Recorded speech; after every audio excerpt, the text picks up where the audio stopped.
All right. Well, Mr. Michael. Yes, my friends. How are you, sir? I'm here and blessed by listening to the ladies this morning on both sides of the show. Yes. Doing well, thank you. Cool. Well, Everybody we completed well number 3 yesterday. So any Yes. other questions or thoughts on number 3? No. The only question I got going forward, you mentioned a quote by Bruce Lipton, the moment, and that's about all I got. I was doing Sure. something Let me else. just look Do you here. have that right? I put it in the notes for today too. The moment you Thank you, change Jean. your That's good perception, enough. is the moment you rewrite the chemistry of your body. So, people want to separate the mind from the body. But let's imagine that I've got a silver dollar here.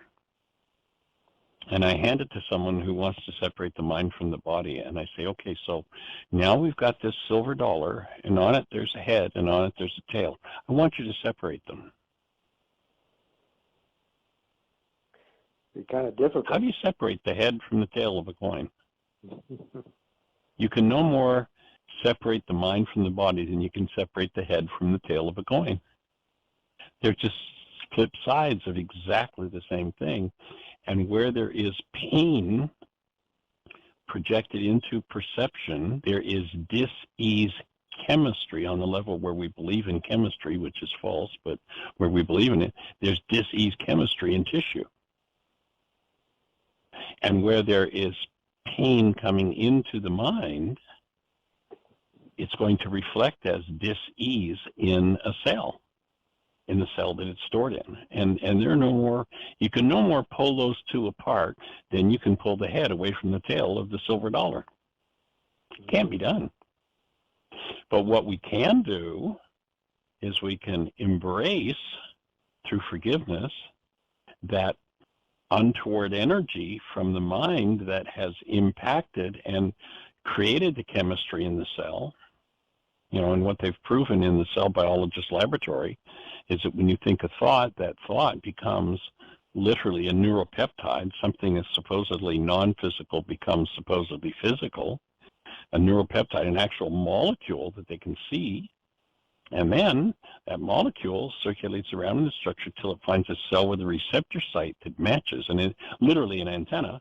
And when it lands on the antenna, then the tide, the literal chemical signature of the thought, inserts itself in the cell. And if it's of a disintegrative quality, if that thought is not based in love and you put it into a device that is designed only for thoughts based in love, then if you were sitting inside the cell watching that mind energy, that neuropeptide insert itself inside the cell, you would see disintegrative chemistry entering the cell. That mind energy on the level where we see it entering the cell is what we call chemistry. The truth is there's no such thing as chemistry. If you listen to Einstein, he says on such things as matter, we have been all wrong.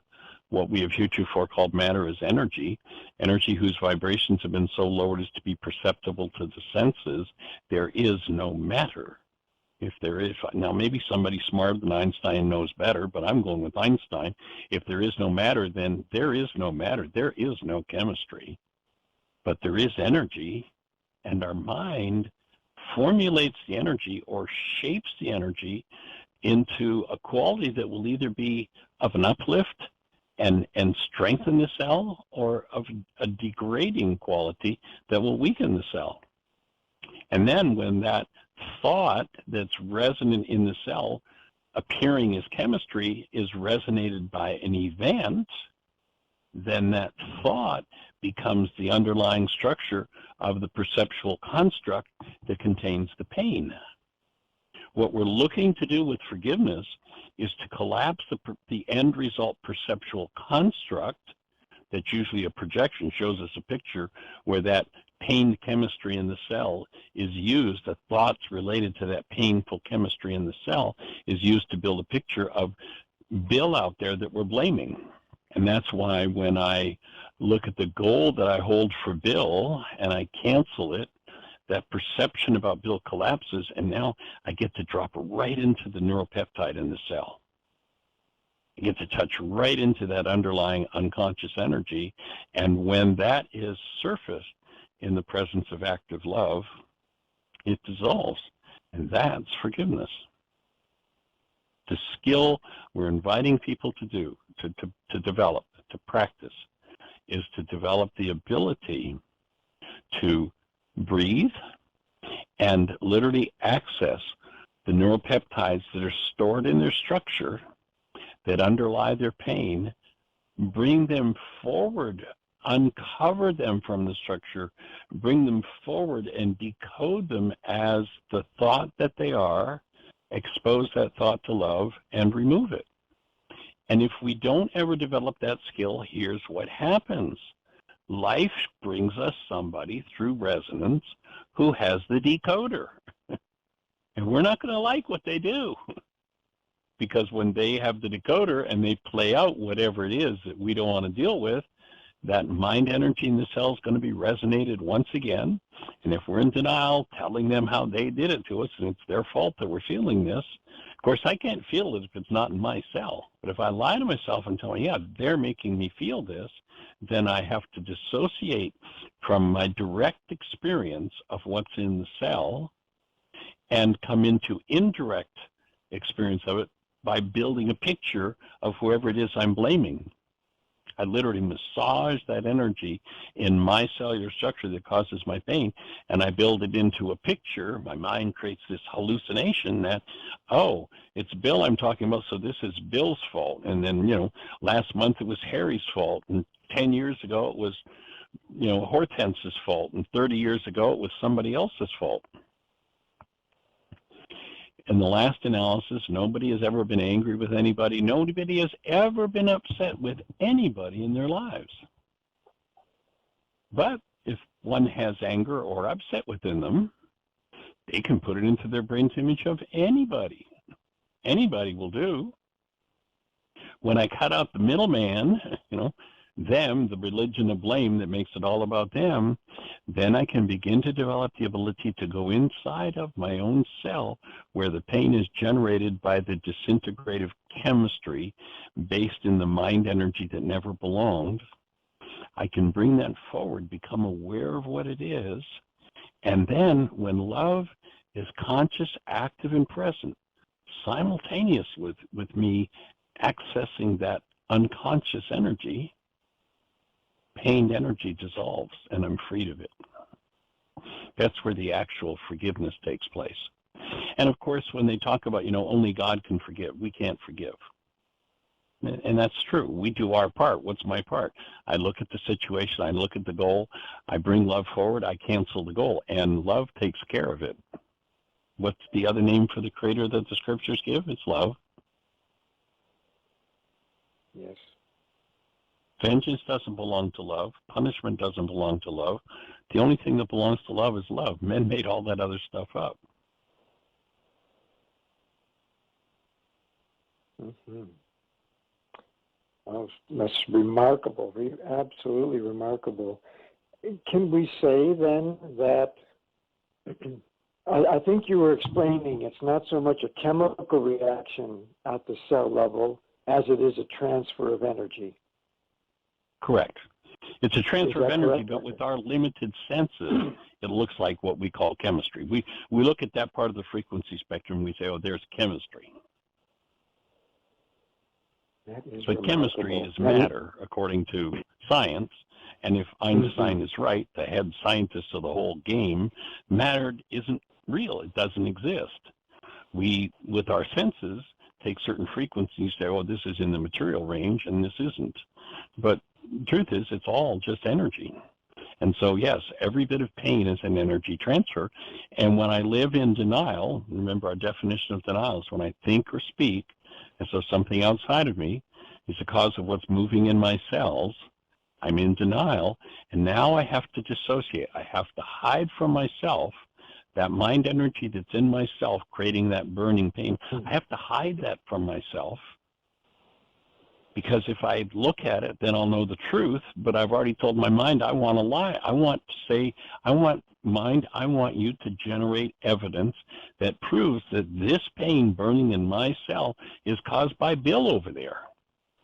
So that mind energy that's resonated by Bill certainly resonated it, that mind energy resonated by Bill comes up, and instead of looking at it directly as what it is, I massage it into a picture of Bill, and now my mind gives me a construct. Oh yeah, see, this is all Bill's fault. And I'm still the one experiencing the pain, but I'm in an indirect relationship with my pain. And when I'm in an indirect relationship with something, I can't change it. I have to come into direct relationship. So when I cut out the middleman by canceling the goal, the whole projection on Bill disappears, and now I can go directly to that energy that's burning in my cell. I can bring it forward in the presence of love, and love, the creator, dissolves it. And if we do it in love, it's integrative energy, and if we do it in fear, it's going to be, as you've mentioned, that's disintegrative energy. Is it that simple? Correct. It's that simple. But and of course you can't really do it without the presence of love, because that's part of the definition of the process. Love has to be conscious, active, and present in order for forgiveness to take place. That's, and when you start to realize, men have made up all kinds of images about the creator, but the primary definition that I find is right on track is the creator is love. God is love. So when I recognize that, and I can remember I was speaking at a church in St. Louis, Missouri. It was a Catholic church, and there were two archbishops there at the Wise. They came. There's a woman and her husband who was he was a former prosecutor in the city of St. Louis for 20 years, and they had invited these two monsignors to come to my workshop. And afterward, their conversation was, could it really be that God is just love? That is God? Like, they were like, whoa. It's like, yeah, they meant what they said. Mm-hmm. And so when love is conscious, active, and present, love facilitates the process of forgiveness. If I didn't have love present, I don't have a clue how to move that energy out of that cell. I don't know how to turn hate and fear and rage into nothingness, to dissipate and disappear it. I don't have a clue how. But there's a power in me that does when I'm willing to set it loose. This is, as I mentioned, absolutely remarkable as you laid this out. It's beautiful. I'm with you 100% on that one. It's mind-boggling when you get to it. And to me, the fact that it's like at the deepest levels of life where we live, this is where this applies. It's not a Sunday morning thing. It's at the deepest levels of where we live when we take the tool and we apply it. And the changes that occur are just monumental.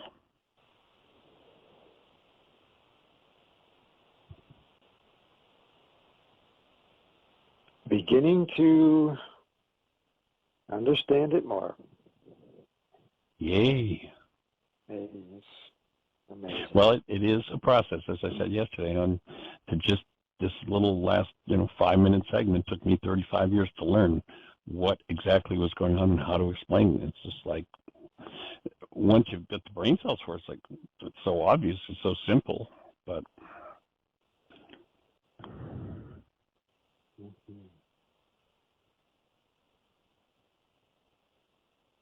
Have to put the foundation in place so we can pave the road, right? Yes. Mm. So the next step is, now I've identified the goal that's driving my pained perception. Yes. And the reason I want to identify that goal, we look at that Harvard research, to repeat that for a second, is that what they identified, or what they found, was that when they found that in a time frame where they could measure 10,000 units of electrical activity in the mind, the conscious, or in the brain at that point, a reflection of the mind, the max amount of data that went into conscious perception that gained admittance to conscious awareness was 9 out of 10,000 bits of information firing. And so recognizing that that's evidence, and the only evidence we get to see is the evidence we give our minds permission to give us. So when I say, Bill made me mad, I'm saying to my mind, gather me some brain cells about Bill, put my mad into it, and show me that it's all Bill's fault. And I'll massage my construct into that projection. Projection being the use of mind energy internal to the cell and turning it into a picture that my mind shows me that I think is a picture of something outside of me. And that whole process is driven by my goals.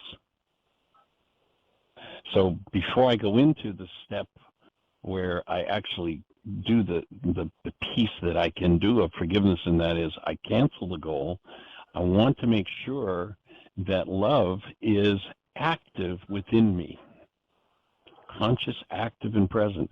And when I talk about love, I'm not talking about, the cultural mamby-pamby, sexual athletics, that sort of idea of misperception of love. But I'm talking about the truth of human life. And so at this stage, it can be really useful to just take a moment and tap into the moment where you first held a newborn baby, and tap into the essence of that newborn.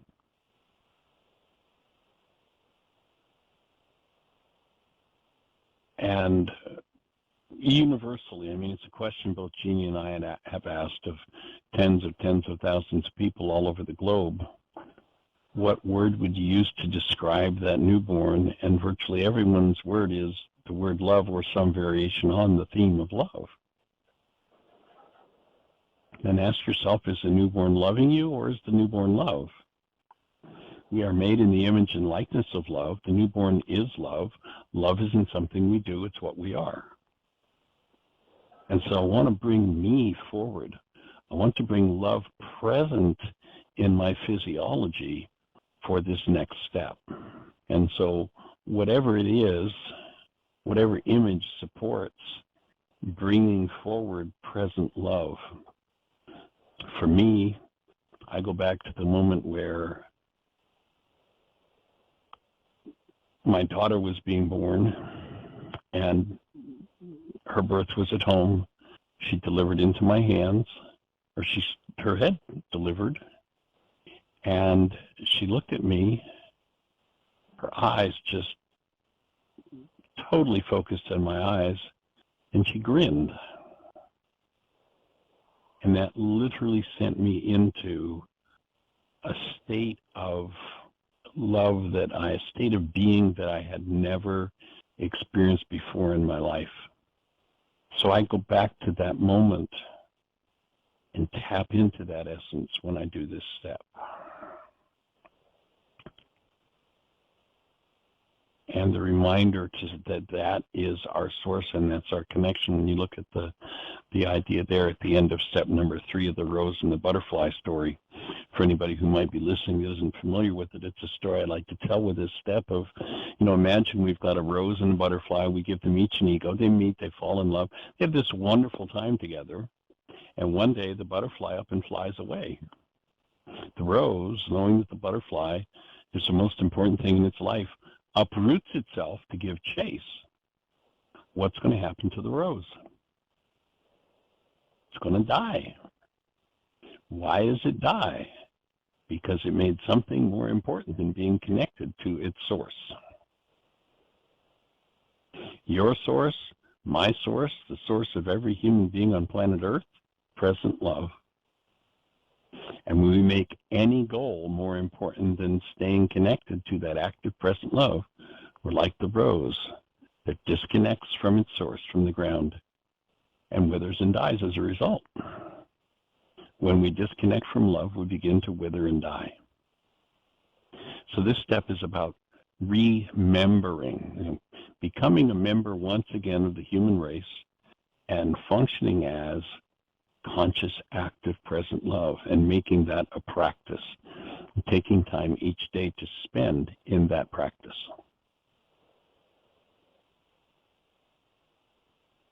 So before we go into the step 5, we just ask everyone to just step into that space of connecting to that presence of love. Notice if there's any tension in your body, where that tension is. Notice what's happening with your breath. Take your breath to any place where there's tension and just allow the restoration of present love to take place within your physiology. It's what every cell is designed to be fueled by.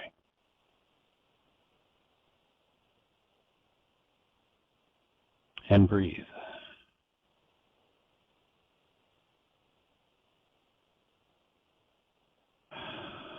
Take just a couple of deep breaths and enjoy being in that connected space of active love.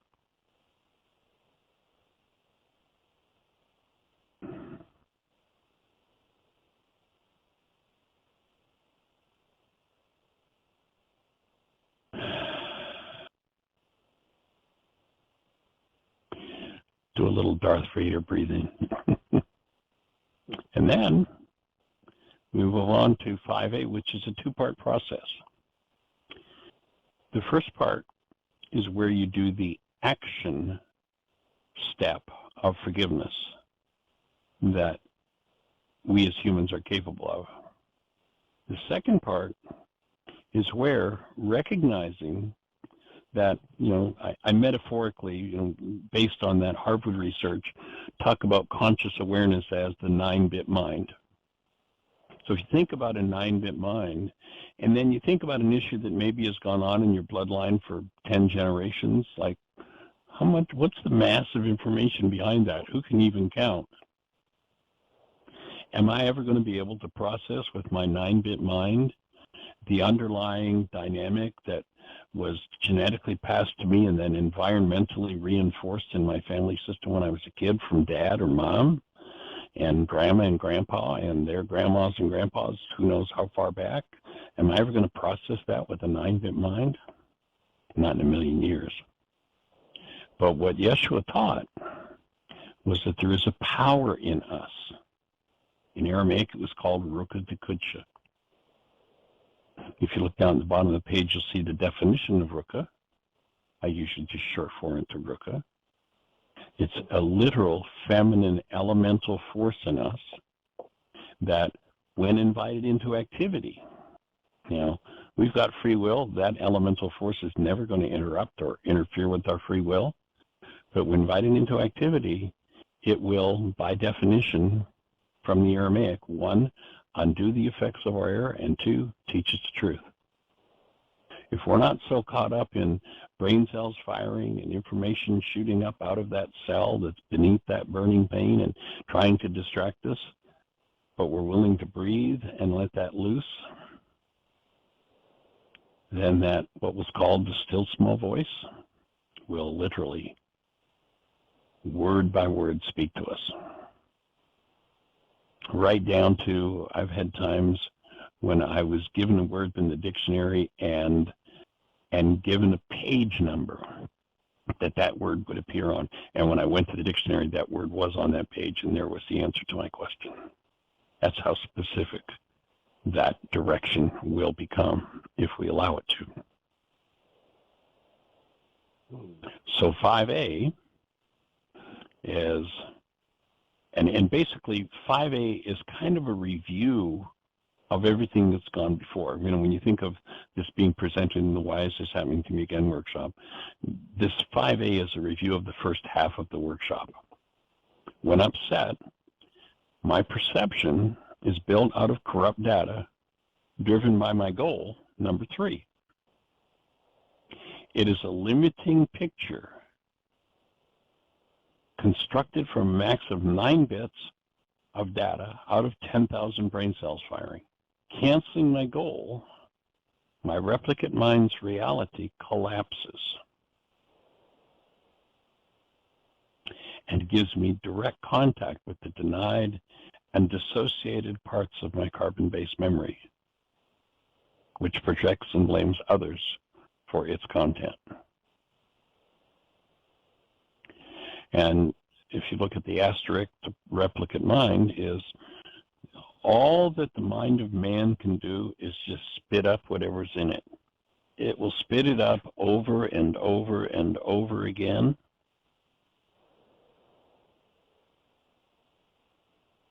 It can only replicate what's in there. There's no way it can come up with anything new. So with this step, I'm acknowledging how I've gotten to where I am and that I need to do something. And there's a result I'm asking for here. So the action step is in bold, while holding love conscious, active, and present. So I'm remembering to keep that presence of love active in me. I now choose to collapse my mind's lies by willingly canceling my goal, the driver for number 1C, 2. And I bring my answer word for word from number 3 down to this blank and number 1C. So you want to just transfer your answer, write your answer down in number 5 from number 3. As you're doing that, is it having an impact on your breath?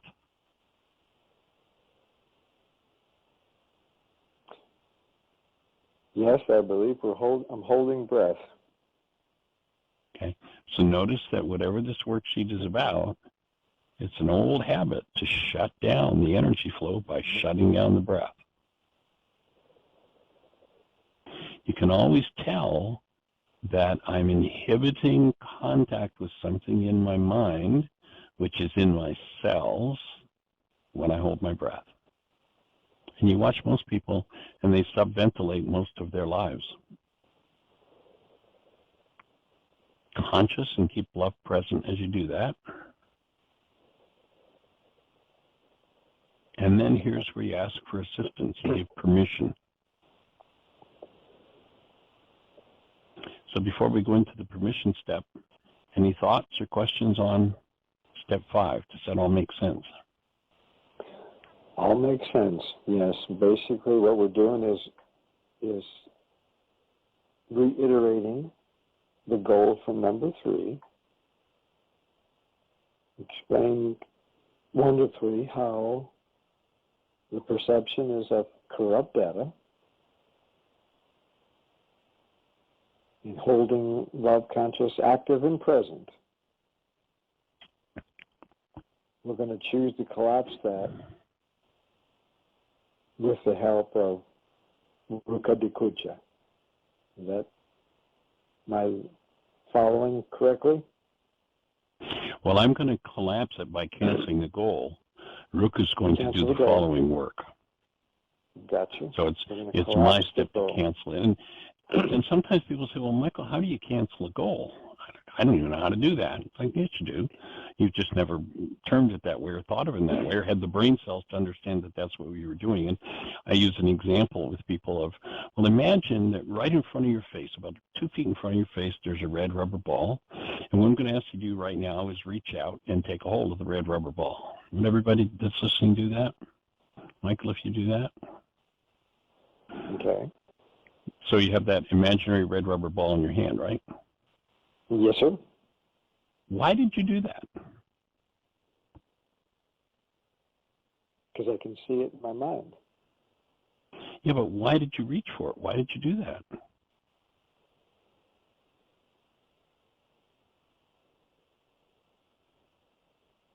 As we're working through an example, right? Yeah, but why did you reach for the ball? Why did you go through that in your mind? Why did you, in your mind's eye, reach out and take a hold of that ball, or maybe put your arm physically out and take a hold of the ball? Okay, maybe I'm missing. I believe that's what you were asking, right? Right. So is that why you did it? As far as I can tell. Okay. So you're missing a huge step in your life. And most everybody misses this step. That is, actually, you didn't reach out. You didn't reach out for the ball because I asked. Say again? I was gonna say before you tell me that part. I want to make sure I understood the first part as I was writing. You asked Okay. to picture a ball in our mind, correct? Right. And then reach out and take a hold of it. And then reach out and take a hold of it. Okay. That's what Right. I wanted to make sure I understood that part right. Yep. Got it? Okay. So then my question was, why did you do that? And as I understood your answer, you said, because I asked you to. Mm-hmm. That's where I am right now. Guess what? Guess what? In a million years, I couldn't make you reach your arm out to take a hold of anything. I can't set a goal in your mind, and you can only do things that come from goals in your mind. The reason you reach for the ball is because you set a goal to do it. I framed the goal, but you set the goal. Nobody in your life. Now, if you had an authority that lorded over you and you better do this, which most people have, they think that they do things because somebody else framed the goal. But unless I cooperate and set the goal, my body's not going to reach for the ball or do anything else. Every behavior is driven by goals. And only the mind that owns the body, or that is in the body that's fulfilling the goal, can set the goal to do it. All that anybody else can do is frame a goal for you. Really important thing to understand. Mm-hmm. So you framed it, and I basically executed that. Correct. Went through the motion of that goal. Right. And the only reason, and you know, when you move your arm, you're moving muscles. In this work, we define behavior as a movement of a muscle. You never move a muscle that isn't related. I mean, if you fall over, that's one thing, but then even if you fall over, you've got a goal to upright yourself, so all the muscles that move to try to catch yourself and do all, that's all part of the goal system and the recovery and keeping oneself in balance and upright and safe. It's all a result of goals. Which is our behavior, okay. Correct. All behavior is a result of the movement of a muscle. And the only thing that can move a muscle in your body is your mind.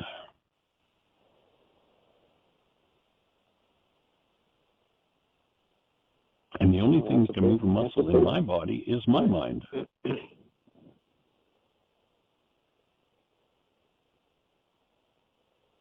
That's going way deeper than what we're taught, isn't it? Yeah, definitely the whole next level. Somebody who's sitting in Cancel the Thought, the torture chair says, no, I did that. Okay, you were going to take those pliers and pull my tooth out, so you forced me to do it. It's like, no, they can't force you to do it. They can say, I'm going to take these pliers and pull the tooth out, and at that point, I have a goal to keep my teeth in my mouth and to feel and to get rid of this pain. So I do the behavior. I have to set the goal. No one else can set a goal for you in your mind but you. And we live in a world where people are framing goals for us all the time. Churches, pastors, leaders, politicians, police, every authority in the world. Mm-hmm. And when we learn that we have to kowtow to authority, quote unquote, when we're children, people live a whole life of victimhood because they think that every goal they've achieved that's brought them pain was something that was caused by someone else, and they didn't know that they're the ones who set the goal. So through agreement, yes, you set a goal to reach for the ball, but your arm wouldn't have moved if you hadn't set that goal. Mm-hmm. I could have stood there and screamed and yelled and said, set that goal, move that arm, move that. Until you go, okay, I'm going to move the arm. The arm doesn't move. That's a huge it's a life changer when people realize that one. Thinking. Mm-hmm. Yep. Huge change in thinking there. And every goal, this is a piece of information you won't find anywhere else on the planet. Every goal you set creates a stress. You know, people talk about, oh, that's a stressful situation. It comes from the same not understanding as we've just been talking about. There's no such thing as a stressful situation. All stress is created by goals. There are situations where I've got 1,000 goals operating, and so I say that's a stressful situation. But the stress doesn't come from the situation. It comes from the goals that I hold in my mind when I'm in that situation. And I can cancel those goals and be free of the stress no matter what the situation is.